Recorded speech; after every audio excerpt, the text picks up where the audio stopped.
Shakespeare's Sonnets by William Shakespeare. Sonnets 1 to 10. 1.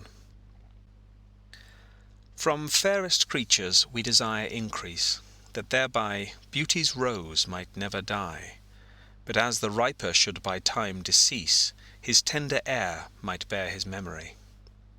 But thou, contracted to thine own bright eyes, feed'st thy light's flame with self-substantial fuel, making a famine where abundance lies, thyself thy foe, to thy sweet self too cruel. Thou that art now the world's fresh ornament, and only herald to the gaudy spring, within thine own bud buryest thy content, and tender churl makes waste in niggarding. Pity the world, or else this glutton be, to eat the world's due by the grave and thee. 2. When 40 winters shall besiege thy brow, and dig deep trenches in thy beauty's field, thy youth's proud livery so gazed on now will be a tattered weed of small worth held. Then, being asked where all thy beauty lies, where all the treasure of thy lusty days, to say, within thine own deep sunken eyes, were an all-eating shame, and thriftless praise. How much more praise deserve thy beauty's use, if thou couldst answer, this fair child of mine shall sum my count, and make my old excuse, proving his beauty by succession thine. This were to be new made when thou art old, and see thy blood warm when thou feel'st it cold. 3. Look in thy glass, and tell the face thou viewest, now is the time that face should form another, whose fresh repair, if now thou not renewest, thou dost beguile the world, unbless some mother. For where is she so fair, whose uneared womb disdains the tillage of thy husbandry? Or who is he so fond will be the tomb of his self-love, to stop posterity? Thou art thy mother's glass, and she in thee calls back the lovely April of her prime. So thou through windows of thine age shalt see, despite of wrinkles, this thy golden time. But if thou live, remembered not to be, die single, and thine image dies with thee. 4. Unthrifty loveliness, why dost thou spend upon thyself thy beauty's legacy? Nature's bequest gives nothing, but doth lend, and being frank she lends to those are free. Then, beauteous niggard, why dost thou abuse the bounteous largess given thee to give? Profitless usurer, why dost thou use so great a sum of sums, yet canst not live? For having traffic with thyself alone, thou of thyself thy sweet self dost deceive. Then how, when nature calls thee to be gone, what acceptable audit canst thou leave? Thy unused beauty must be tombed with thee, which used lives, the executor to be. 5. Those hours that with gentle work did frame the lovely gaze, where every eye doth dwell, will play the tyrants to the very same, and that unfair which fairly doth excel. For never-resting time leads summer on to hideous winter, and confounds him there. Sap checked with frost, and lusty leaves quite gone, beauty o'ersnowed, and bareness everywhere. Then were not summer's distillation left, a liquid prisoner pent in walls of glass, beauty's effect with beauty were bereft, nor it, nor no remembrance what it was. But flowers distilled, though they with winter meet, least but their show, their substance still lives sweet. 6.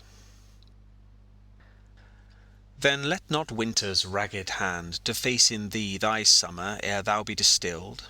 Make sweet some vial, treasure thou some place with beauty's treasure ere it be self-killed.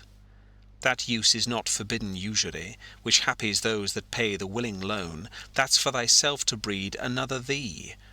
Or 10 times happier, be it 10 for 1, 10 times thyself were happier than thou art, if 10 of thine 10 times refigured thee, Then what could death do if thou shouldst depart, leaving thee living in posterity?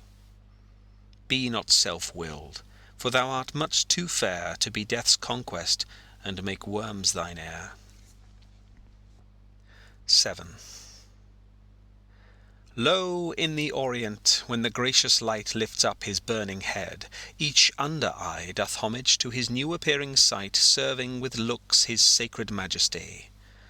And having climbed the steep up heavenly hill, resembling strong youth in his middle age, yet mortal looks adore his beauty still, attending on his golden pilgrimage. But when from highmost pitch with weary car, like feeble age, he reeleth from the day, the eyes for duteous now converted are from his low tract, and look another way.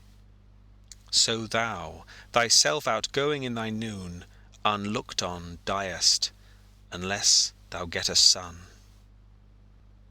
8. Music to hear. Why hear'st thou music sadly? Sweets with sweets war not, joy delights in joy. Why lovest thou that which thou receivest not gladly, or else receivest with pleasure thine annoy? If the true concord of well-tuned sounds by unions married do offend thine ear, they do but sweetly chide thee who confounds in singleness the parts that thou shouldst bear. Mark how one string, sweet husband to another, strikes each in each by mutual ordering, resembling sire and child and happy mother, who, all in one pleasing note do sing, whose speechless song, being many, seeming one, sings this to thee: thou single wilt prove none. 9. Is it for fear to wet a widow's eye that thou consumest thyself in single life? Ah, if thou issueless shall hap to die, the world will wail thee like a makeless wife. The world will be thy widow, and still weep that thou no form of thee hast left behind, when every private widow well may keep by children's eyes her husband's shape in mind. Look what an unthrift in the world doth spend, shifts but his place, for still the world enjoys it. But beauty's waste hath in the world an end, and kept unused, the user so destroys it. No love towards others in that bosom sits, that on himself such murderous shame commits. 10. For shame, deny that thou bear'st love to any, who for thyself art so unprovident. Grant, if thou wilt, thou art beloved of many, but that thou none lovest is most evident. For thou art so possessed with murderous hate, that 'gainst thyself thou stick'st not to conspire, seeking that beauteous roof to ruinate, which to repair should be thy chief desire. O change thy thought, that I may change my mind. Shall hate be fairer lodged than gentle love?